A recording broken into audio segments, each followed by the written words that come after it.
ఇంకా చివరి స్టేజ్ వచ్చేసి హౌస్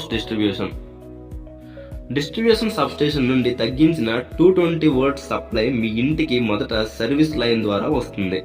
ఈ వైర్లో ఫేజ్ అండ్ న్యూట్రల్ ఉంటాయి. ఇవి నేరుగా మీ ఎనర్జీ మీటర్ కి కనెక్ట్ అవుతాయి. మీటర్ తర్వాత పవర్ మీ ఇంటి ఎంసీబీ బోర్డులోకి వస్తుంది. ఎంసీబీ షార్ట్ సర్క్యూట్ లేదా ఓవర్లోడ్ వస్తే వెంటనే ట్రిప్ అయ్యి మీ ఇంటిని ప్రొటెక్ట్ చేస్తుంది. ఈ బోర్డు నుండే మీ ఇంటి రూమ్స్, లైట్స్, ఫ్యాన్స్, ప్లగ్స్ అన్ని సర్క్యూట్స్ కి ఎలక్ట్రిసిటీ పంపించడం జరుగుతుంది. ఇలా పవర్ ప్లాంట్ నుండి మన ఇంటి వరకు, మన ఇంట్లో ఉన్న చిన్న స్విచ్ వరకు కరెంట్ ఎలా ఎన్ని స్టేజ్లు దాటి ప్రయాణిస్తుందో మొత్తం ప్రాసెస్ మీకు అర్థమైందని, ఈ వీడియో ద్వారా మీకు చాలా ఇన్ఫర్మేషన్ తెలుసుకున్నారని అనుకుంటున్నాను.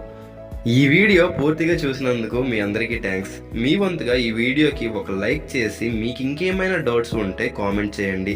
ఇలాంటి మరెన్నో వీడియోస్ కోసం మన యూట్యూబ్ ఛానల్ని సబ్స్క్రైబ్ చేసుకోండి. Thanks for watching.